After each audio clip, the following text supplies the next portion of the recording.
Monkey pox.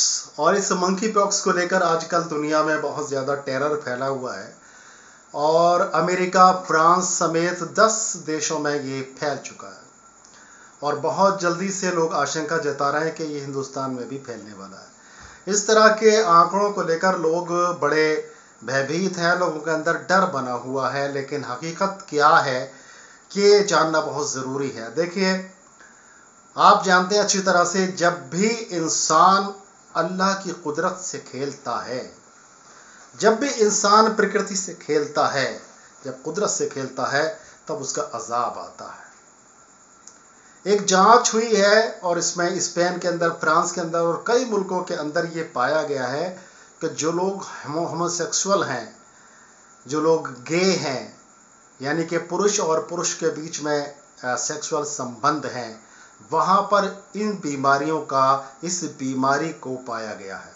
और इस बीमारी के लक्षण ज़्यादातर उन लोगों में पाए गए जो आपस में होमोसेक्सुअल हैं या पुरुष और पुरुष आपस में यौन संबंध रखते हैं। और दोस्तों, आपको पता होना चाहिए कि कुरान पाक में कौम लूत का जिक्र है। कौम लूत एक कौम थी जिसको अल्लाह ताला ने, जिसके ऊपर अजाब नाजिल किया था सिर्फ इसी वजह से कि वो कौम जो थी वो आपस में सोडोमी थे, गे थे और आपस में वो लोग होमोसेक्सुअल थे, यानी पुरुषों के बीच में आपस में यौन संबंध हुआ करते थे। इससे नाराज़ होकर कुदरत ने, अल्लाह ताला ने उन पर, उस पूरी कौम को तबाह बर्बाद कर दिया था।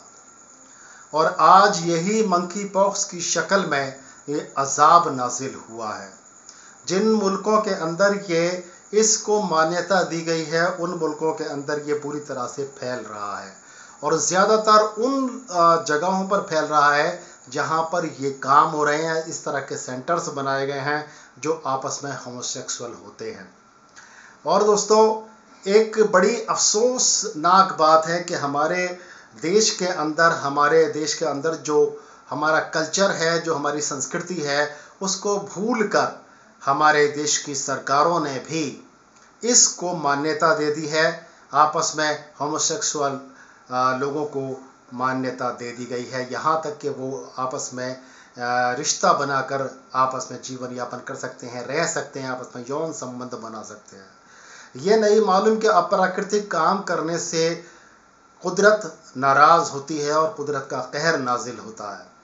देखिए, हम किसी भी धर्म से ताल्लुक़ रखते हों, चाहे हम इस्लाम धर्म से ताल्लुक़ रखते हों, चाहे हम हिंदू धर्म से ताल्लुक़ रखते हों, चाहे ईसाई धर्म से, या जो भी हमारा धर्म हो, लेकिन हमें इस चीज़ को सोचना चाहिए कि अगर हम कुदरत को मानते हैं, अल्लाह को मानते हैं, ईश्वर को, भगवान को, गॉड को मानते हैं, तब उसके बनाए हुए कानून पर हमें अमल करना चाहिए। और उसके बनाए हुए कानून पर जब हम अमल नहीं करेंगे तब हमें परेशानियों का और उसके अजाब का सामना करना पड़ेगा, और वही सामना आज दुनिया कर रही है।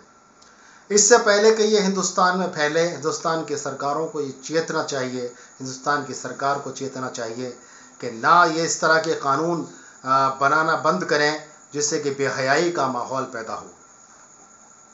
और अगर हिंदू धर्म में कहीं कोई किसी चीज़ का जिक्र नहीं है, मैं तो आज पहली बार इस टॉपिक पर बात कर रहा हूँ कि हिंदुत्व का नारा देने वाले लोग, हिंदुत्व का दम भरने वाले लोगों को चाहिए कि कम से कम अपनी संस्कृति का ज़रूर ख्याल रखें।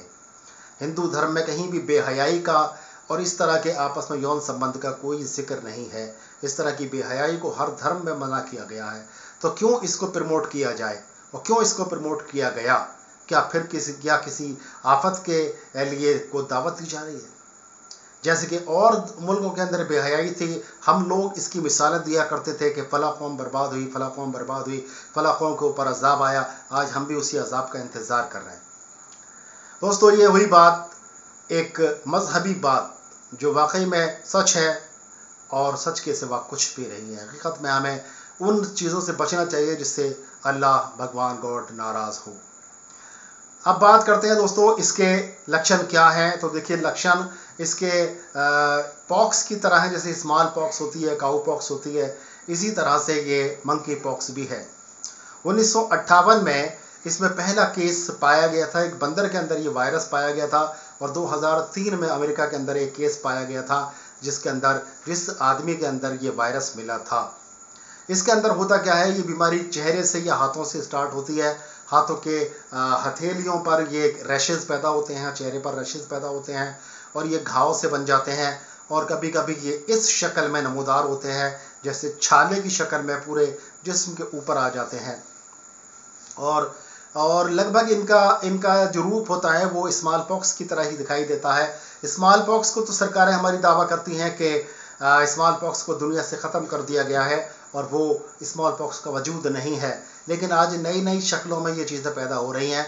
तो आप देख सकते हैं स्मॉल पॉक्स का ये इस तरह के केसेस मैं आपको यहाँ पर स्क्रीन पर दिखा रहा हूँ कि यहाँ पर इस तरह के छाले, छोटे छोटे से छाले निकलते हैं और इंसान इस तरह का दिखाई देता है और उसे बड़े कष्ट का सामना करना पड़ता है। इसमें बहुत ज़्यादा खुजली होती है, दर्द और तकलीफ़ भी होती है। अब बात करते हैं कि ये कितना ख़तरनाक है। तो देखिए, स्मॉल पॉक्स की तरह से जितना स्मॉल पॉक्स ख़तरनाक होता है उतना ही ख़तरनाक ये मंकी पॉक्स भी है, क्योंकि ये भी उसी की एक शक्ल है।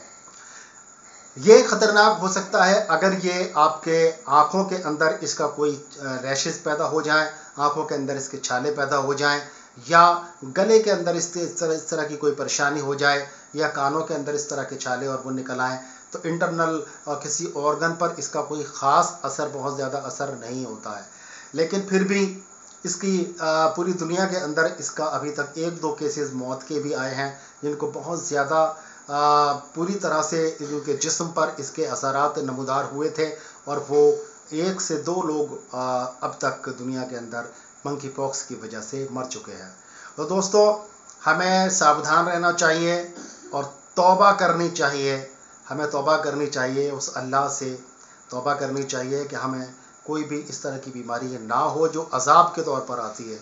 और ये जितनी भी महामारियाँ होती हैं, एपिडेमिक्स होते हैं, ये कुदरत की नाराज़गी का सबूत है। ये कुदरत जब नाराज़ होती है, जब अल्लाह ताला नाराज़ होता है तो अज़ाब नाजिल करता है। वो पूरी कौम को एक साथ ख़त्म नहीं करेगा, लेकिन इस तरह से छोटे छोटे अज़ाब देकर हमें दिखाएगा कि कुदरत को मानना सीख लो, कुदरत की ताकत को पहचान लो, अल्लाह ताला की, भगवान की, ईश्वर की, गॉड की ताकत को चैलेंज मत कर। और दोस्तों, और बाकी इसके बचाव के लिए देखिए, अभी फ़िलहाल वीडियो बहुत ज़्यादा लंबी हो जाएगी। इसके लिए देखिए, जहाँ तक वैक्सीन की बात करी जा रही है, इसके लिए अभी तक कोई भी दवा इन्वेंट नहीं हुई है, लेकिन होम्योपैथी के अंदर एक दवा मौजूद है जो कि वैक्सीन के तौर पर इस्तेमाल की जा सकती है, और उस दवा को इस्तेमाल करके आप इस बीमारी से बच सकते हैं। उसका ज़िक्र मैं अगली वीडियो में करूँगा, उसके बारे में बताऊँगा वो कौन सी दवा है और उसको किस तरह से लिया जाएगा जिससे आप स्मॉल पॉक्स, काऊ पॉक्स या मंकी पॉक्स से बच सकते हैं। आज के लिए इतना ही, बहुत बहुत शुक्रिया। फिर मिलेंगे इंशाल्लाह किसी बीमारी का बहुत अच्छा सा इलाज लेकर। तब तक के लिए अपने भाई डॉक्टर अतर शेरवानी को इजाज़त दें। अस्सलाम वालेकुम।